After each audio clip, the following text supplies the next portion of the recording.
Okay, first of all, thank you for accepting this conversation, and it was really great talking with Nigerian movie maker and filmmaker.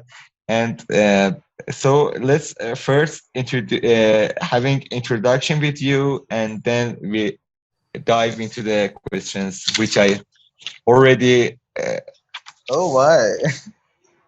write it down. Okay. Okay then.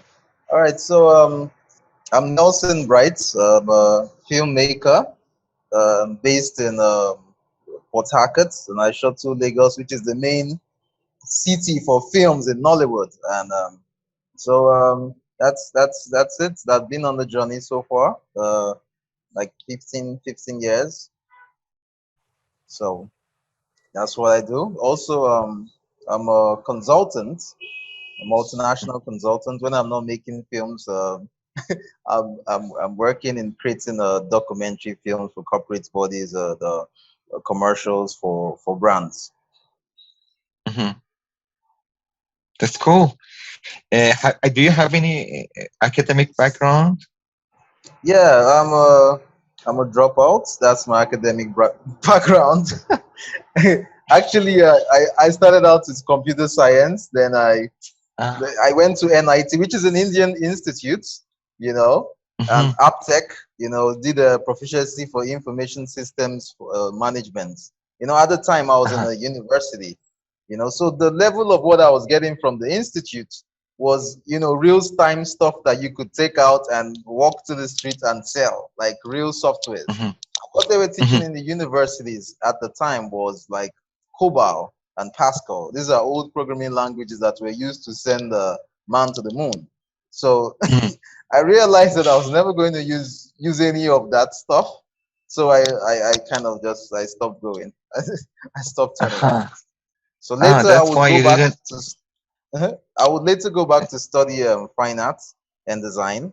That was more because the human face doesn't change, so it doesn't get outdated once you learn how to draw it. So you Then just walked a long, very long distance to coming here. Yes. yeah, I had to jump over the fence. I realized that's not where I wanted to go, and I decided film was really like what I wanted to do. So I went back to get some foundations in arts.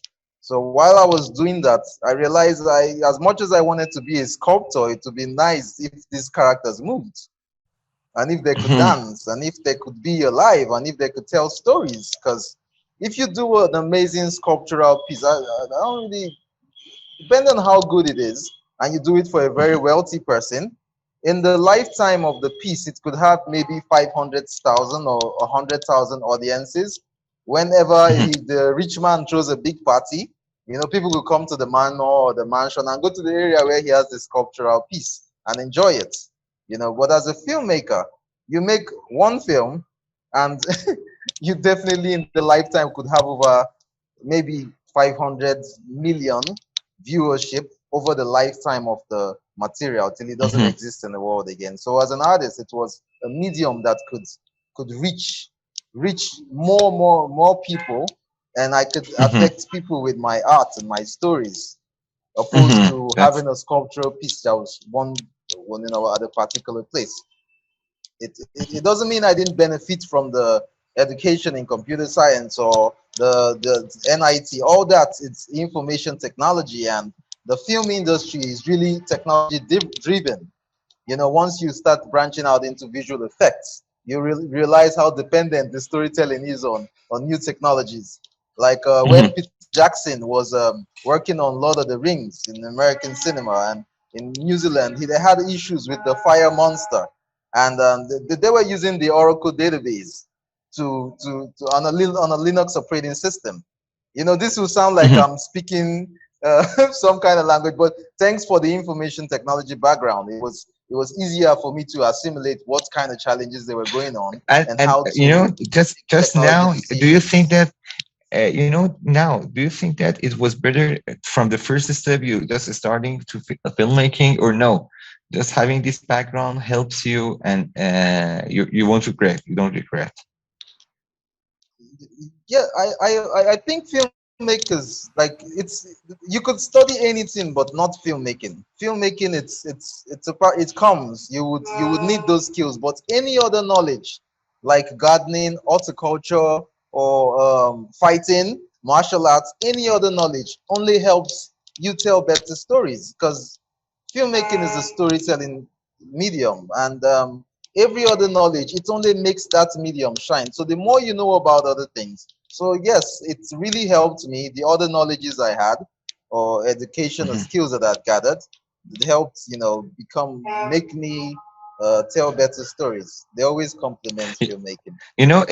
if you advise to somebody which is, for example, in teenage time, for example, in 16, 17, which he or she wants to decide what to do for his or her future, what do you recommend them? Okay, first start filmmaking at the first step, or no, just following some majors and then jumping to the filmmaking. That's you really have to go to what speaks to you and the opportunities that you see available. If filmmaking is passion, you would eventually end up there. Even if you have to start out at 40, like Samuel L. Jackson or Morgan Freeman, you would eventually get there. So I would advise that you might want to learn other things. If you don't have the opportunity to go directly to study filmmaking as a course, it's fine if you're studying something else. You could Mhm, tell stories about those other things that you studied, the things that you're learning that you mhm. might not be so interested, and it will help your filmmaking in the long run. So I just found that you made some music videos and Yeah. documentaries and also commercial jobs.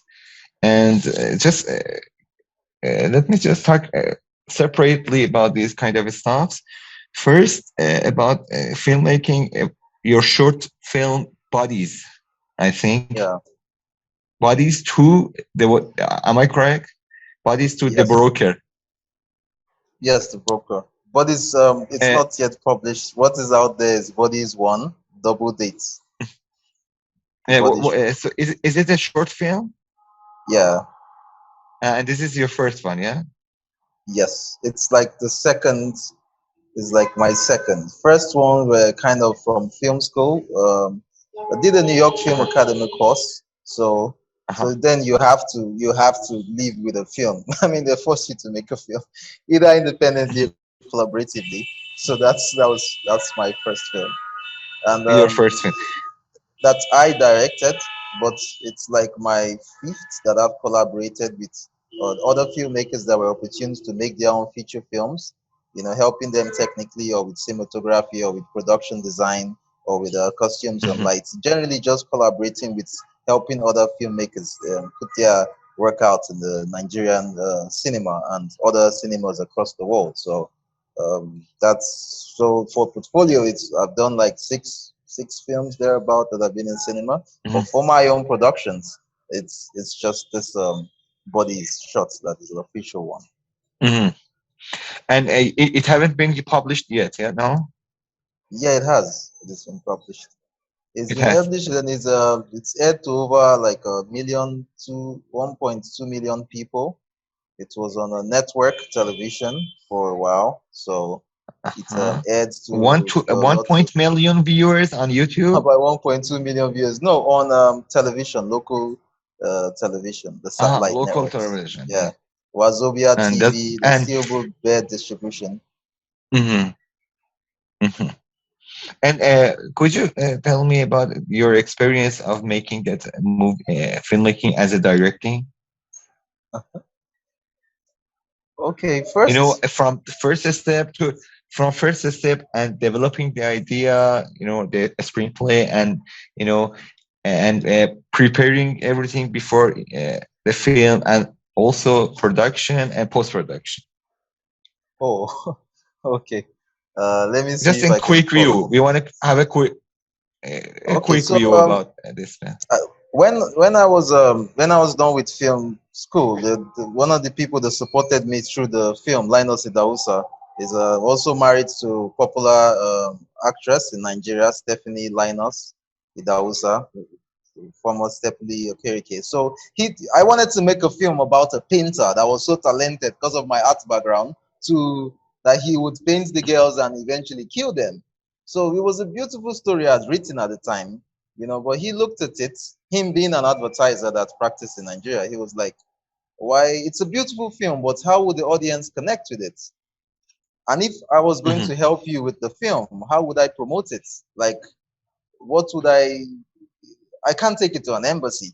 It would be a beautiful art project, but you want to pick something that not only tells a beautiful story, but also solves a problem.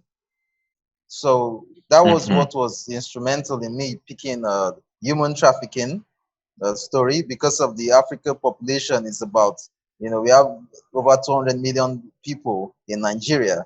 And so the value of life in other Western countries is not as high as it is here. So most people are looking for greener pastures and they'll want to migrate, and they might not have the money to go through the due migration processes. So they get scammed and they get into they end up in really bad situations. And not a lot is being known about the people that don't come back. Only the success stories of the Hmm. people that do come back. So making a decision to make the film was like, oh, if I make this film, I'll be able to create more awareness about human trafficking and the risk of social media Hmm. dating. These days a 16-year-old girl can be on a phone and jump on a plane to Dubai to the perfect Uh-huh. stranger. So the beautiful Uh-huh. ones that make it back with a nice phone are the ones everyone talks about. But the ones that don't, you don't even hear from her anymore. The account is gone. And so there's a Hmm. lot not said to warn people about the dangers of this. I mean, if you count the slayers on Instagram, they're about in a city, they're about maybe 5,000, they're about, Hmm. that are successful, that have been successful. What about the others that have tried to do one or two things and, it didn't go well? So that was the goal between picking a story. Then for making it Hmm. into a film, I had to write, but eventually I realized that I needed to get a real writer or screenplay, someone that knows screenplay. So I think it's important to try to sell your ideas. It's easier to sell to creatives. So I got ABA Bristol, and he was able to put together, and we could collaborate and flesh out the screenplay to what it eventually become. Hmm. Especially when you're making a film and you're talking with somebody, it's nice to write it, and those language and vocabulary could be what you're used to. But when you give an actor to perform it, he's like, oh, that's sensational. The guy goes, that's intentional, and he's never used that word before. So collaborating with a writer and having to work with Hmm. people on your project just helps it become more relatable to when you're More communicating and telling the professional. story. More professional. So Yeah. that's how we got past the What about the screenplay what section. about the funding? What about the funding? How did you That get is the the expenses? elephant in the room. The most Like, important part of the filmmaking. yes. So for funding, I like I said, I already consult for use. I do media for some companies, and that's why it's important. I did not revolt when you asked if a 17-year-old will want to study something else. Film is kind of a passion project that takes time to start to blossom. But when it does, very few things can match it, both in fulfillment and economically. But while you're building that journey, it's important to have something that you use to keep the fuel going. So I did commercials and little consulting media services. So that's where I got some of the money and started shooting. But I didn't Uh-huh. have enough. It was little money. So I spoke to some actors and people. Everyone is a Hmm. filmmaker at heart. So it's easy to convince people and say, oh, I want to make a film. Someone say, okay, I can do this, Uh, I can do that. So that's how I got the people, Doing and I could everything to shoot. collect the money. I didn't What I did was Doing everything to collecting money for the film. what I did was I shot what I could afford to shoot. And I took it to one of my rich friends and I said, oh, I made a film. He's like, oh, Nelson, you finally made a film. I'm like, yeah, let's watch it. So while we were watching it, and he was like, oh, nice. And what happened? It went blank. I'm like, yeah, that's what happened. There's money finished, so that's where I stopped. So it's like, oh, Mhm. so You what do you know, need to complete it? uh, So I told them, Nelson, Nelson, I found out Nigeria is a big. It's a country which produces much more movies than even than Hollywood and Bollywood. Is this correct? yes, yes, that's So, because we have three you know, different types of films that are produced in Nigeria. it's very weird because in at first I said, for example, for myself, I think that okay, Bollywood produces too many movies during per week, per year, Mm. okay, per year, and also the Hollywood, which is the biggest platform of the world. But I didn't expect that Nigeria is the most Floor. productive country of the world. So what's going on there? Okay, And where well, is that movies? Where do you show these movies? well, that's why I said that there are three classes of films in Nigerian in the cinema industry or Nigerian film industry. We have the home Mhm, videos, which is the most popular and the quickly produced one. As a matter of fact, the consumption and the demand for the Nollywood movies is so high that you cannot feel it. Before you finish shooting, they already watched all your shots. They need more. So in order to meet that demand, they had to find ways to make them more quickly. And if you would remember that the mhm, industry is something that started out of an economic, we had a military dictator at the time. We were under a military government. So there was a lot of censorship with videos and film. So there was a trader that was stuck with mhm, tons of tapes and he didn't know how to dispose of it. So he decided that why not shoot a film? That would be a safe way to dispose of the tapes since I can't use them for my journalism work. And that's how they made one of the classics, Living in Bondage. So the industry is kind of bred out mhm, of that economic. It's about making the film affordable because if you shoot more than 2 weeks, then it's no longer profitable. If you shoot mhm. more than a week in some productions, it's no longer profitable based on what you could sell it in the home video market. So if you So spend one more day, how that could you means shoot you're. how could you shoot a feature film about 2 weeks or 1 week? Can't be Okay. possible. I once had a DP that told me he shot 50 scenes in a day, and the director was still not impressed. He was like, "You're wasting too much time," you know. So you Oh just my want God! to. It's how could be and it still is what about the quality of the scenes? The goal is to tell the This. story.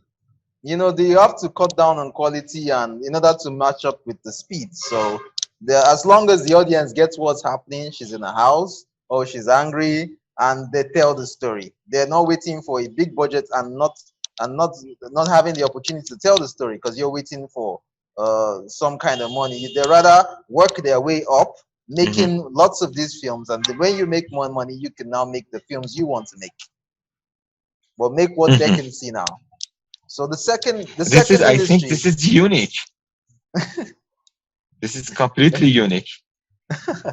So the second section of the Nollywood industry is the one for television or satellites, where they invest a bit more. It takes longer to produce, and they add more quality, but they're not as fast as the normal home videos. And finally, is the new Nollywood, which is the section which I am a part of, or I hope that I'm a part Mhm. of pioneering this new style of filmmaking where you kind of just do it right in order to use It the seems language that of cinema. this new Nollywood is following the international movie language. Yeah. Yeah, with directors like Uh-huh. my friend Kunle Afalaya, who pioneered Mhm, this gateway by making a very, the expensive independent film that got people's attention, and they mhm, realized that, oh, okay, we don't know how to make crappy films. We can do it like he did. So, and the New York Film Academy mhm, course that we did that really exposed Nigerian filmmakers to international film telling standards, and those people come back home and they have implemented the knowledge they have in different parts of the industry. So for films that get on Netflix, for films that get international distribution, you would find most of the alumni of this new Nollywood, or technical people that have sat on their computer for years and studied Hmm. explosion, or those are the ones, in leading the way in the new Nollywood cinemas. So it's the Hmm. audience always has a choice. Three kind of choices. It's really amazing. It was first time I heard something like this. Three kind of cinema in one country. That's very So cool. in Bollywood, is it Yeah, just very like, cool. is it the same thing over there? Do they have different standards of films or different standards of productions? I think, there is, but it's not. The other standards are not something serious which can you can consider. It's like some kind of social media. Nobody take it serious. Mm, Only one. There is only one part. For example, the big budgets and a little bit low budget films, but they all follow the same pattern. mm, They don't do like that. Even I work for example, some low budget film, feature film, but they also follow the regular language of the cinema, and they don't take a risk to change the way, because yeah, this is very, just changing the way for example something else, it needs some courage, to be courage, mm, mm, because, and in somewhere in your just Instagram page, you just wrote that you're just following a guy, which was you told that this is the perfect set designer and something like that. I just this question just came to my mind: how to choose a really perfect set designing and having a good set design which is fits to the story and fits to the equipments, and the director would be happy. How to choose this kind of designing? okay. Well, as a director, it's you're speaking to multiple disciplines, and there's a saying that if a carpenter speaks to a carpenter, the carpenter understands. If the plumber speaks to the plumber understands better than who else is speaking. And if the billionaire speaks to the billionaire understands. So you want to, Mhm. as a director, you must learn, you must take out time to at least have pre-knowledge of every field that you really want to shine in your film. If you want to Mhm. tell a story about lovers, then you really want to have, the production designer that has that flair for romance, that is a helpless romantic, in their personality or in their work clearly, but you would have your own instincts of.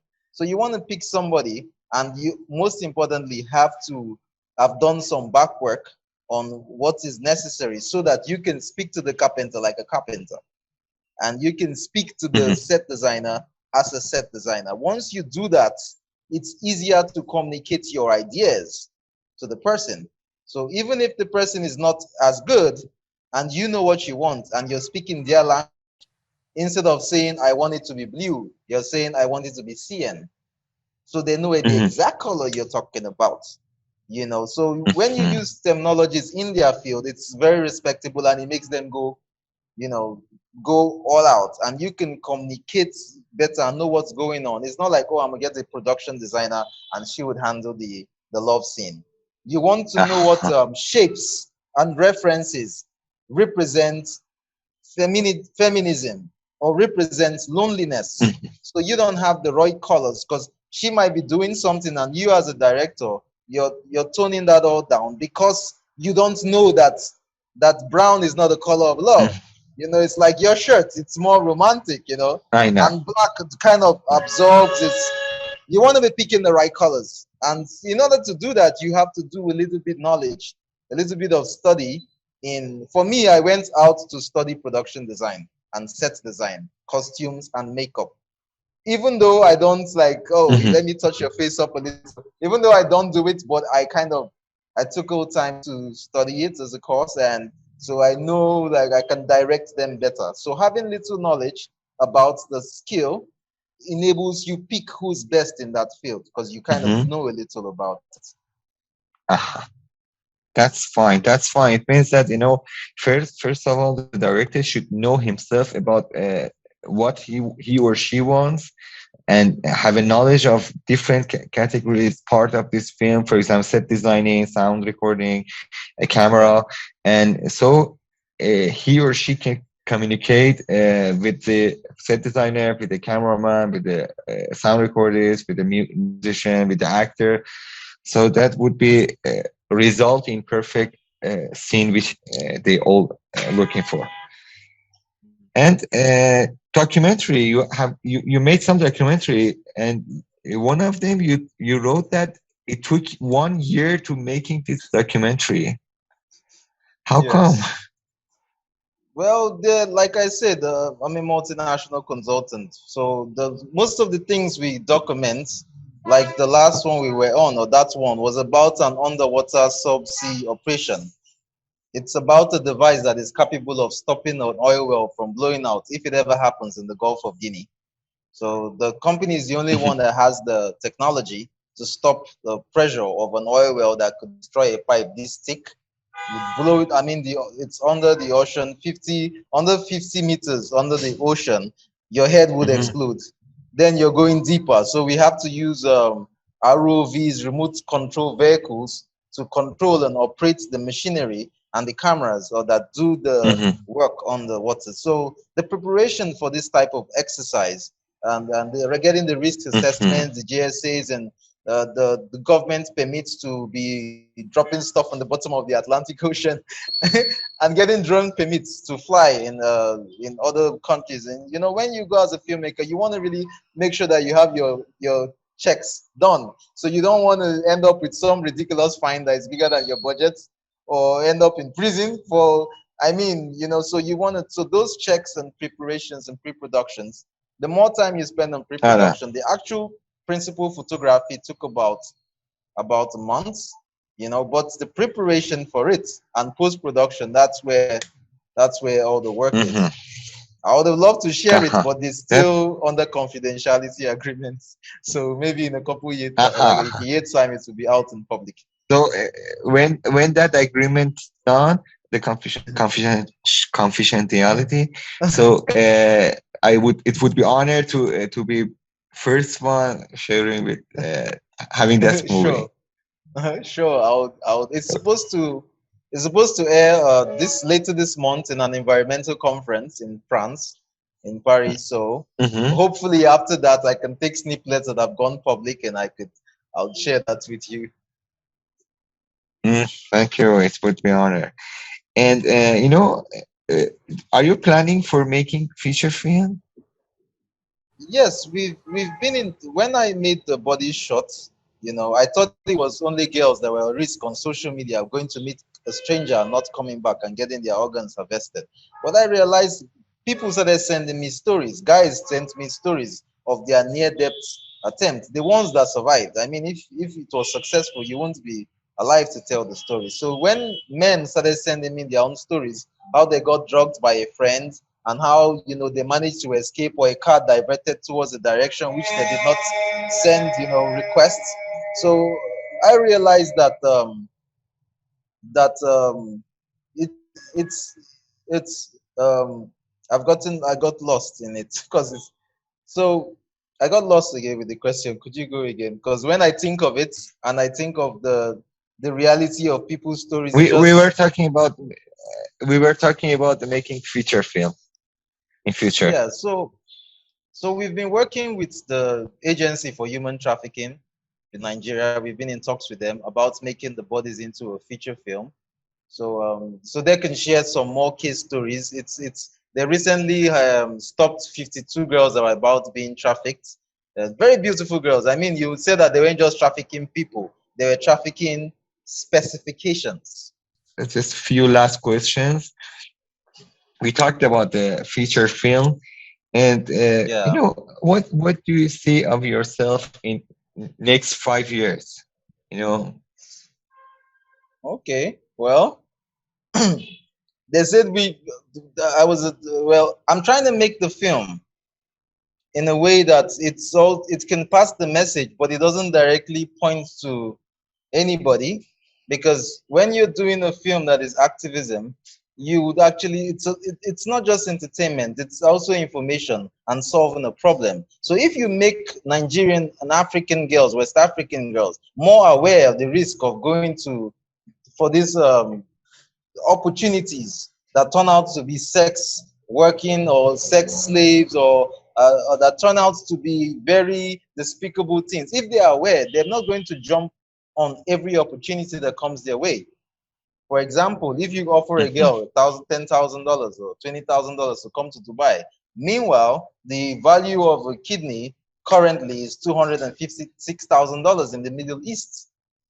So you're being offered little or nothing to what you're worth. So if they know what they're worth, and Mhm. I believe that no human should have their organs removed without their consent. You know, it's a despicable act. But unfortunately, organs are not out there for sale. So Mhm. there's wherever there's demand, there is supply. So there would always be supply as long as the demand. But if people are more aware and they start to not take these little opportunities, it's going to be bad for business for the people. So in the next few years, I hope that I'm safe. If we do a good job and tell the story and Mhm. people are more aware, I hope that I would not tell it in a way that would get them to come after me. And I hope to Mhm. make other projects and pick up other causes and be able to throw more light to them and be able to hopefully save lives with the kind of films we're making. Mhm. That's what I It see. It's seems that about you taking have other a more passionate projects. it seems that you have a great goals for helping society with your films and with your stories. Well, my after that documentary which we did, my mom was diagnosed with a kidney failure, and sadly she would pass from it. So my mom died Oh, from a sorry. kidney failure, and I was aware that I did not want to go to India and do, because you guys are the number one choice for Nigerians for medical tourism generally in the world. The amazing doctors there, but the ones that are not so amazing, the ones without borders or restrictions, those are the ones that we bothered about. So I was aware that you could find a solution. You could find a solution if you go to India, both spiritually and medically. But being aware of where they get the organs from, we did not make that Mhm. decision. So make the collaboration with the Human Agency for the National Agency for Human Trafficking, and their new DJ, Mhm. Ayman Suleiman Ibrahim. We are hoping to make a feature film, and in the future we would hope that we continue to um, keep the lights burning or have this material out there that people can access, and it could actually save their lives. Because I've had people call me and say, "Oh, I did. You're the one that made that film I saw on YouTube. Oh my brother is thinking of Mhm. going to India to sell his kidney." I'm like, "Oh wow." Say, please, what can I thought he was joking, but he just sold his fridge and he's going for a visa application. So he's dead serious. I mean, the guy just sold his TV last week, and this week there's no fridge in his house. So, and he's unaware of the risks. So I told her to tell him that he should be aware that the government has now banned organ harvestation or transportation in India. It's no longer legal. So what you're going for is illegal. So you're doing that at your own risk. You might not get off Mhm. from that. So as filmmakers, I think it's interesting to have fun and tell interesting stories, but also it's a very powerful medium. So you might want to be also be using it for something a little bit extra, to give some people financial education, to give some people sexual education, and it's good to show the bad in order to show the Mhm. good, because I had to play a rapist in the film, and some people will be like, "Oh, that's him, that's the guy." But you have to go through this lens. And sadly, 2 months or 3 months ago, in my city where I live in Port Harcourt, a boy lured a girl from Twitter, social media, for a job, and he killed her. And when they were investigating the story, they got to find over 40 something shoes in his two-story building. Male shoes, female shoes, different sizes. I mean, he's not in the shoe business. Old shoes and shallow graves, over 40 shallow graves. Mm-hmm. So I'm just making a film about this, but someone actually did it. But anyone that had seen that film likely Mm-hmm. would have not gone to, this total stranger's place without informing, people around you where you were going or what you were doing. So I think that's the powerful thing about the film medium. You can actually use it to save lives and do a lot more than Mm-hmm. just be entertaining, you know. Oh, that's really good ideas. I really appreciate these ideas, and I wish you to gain these supreme goals which you have to help the society, to help the people via media and educating them what kind of hazards they have by telling their stories and also telling true stories. And it was really nice conversation with you, and Same I here, really Payam. appreciate. I hope I'm not And messing up it the was a pronunciation of your name. I hope I'm not no, messing up the no, no, no, pronunciation. Payam, is it good? no, no, Do no. I The have it more right? Yes, yes, it's good, it's good. The Say it. most Let me part see of how you say it. problem was payam. Payam. Ah, I knew there was something. Payam. Ah, that's it. Sweet. Yeah, it has a meaning like messenger. Oh, wow. That's Yeah. dope. That's sweet. Maybe we are all messengers, by telling the stories to the people, sending Mm, message, and I we are guess all like we are me. all payams. We are We all are all payams. Yeah, that's very cool. Nelson, it was really, very cool conversation, and making friends in Nigeria, it was very amazing for me. All right, Thank you very much, this was Nelson, amazing. and Thank you for having me. It's nice to actually do this. I enjoyed it. Thank you, Payam, the messenger. we all fire. Yes, I should have introduced myself properly. Sorry, I am Payam Nelson Bright or Nelson Bright the Payam. Yeah. Thank you very much. All right, bye. Have a good day. Bye bye. Same to you.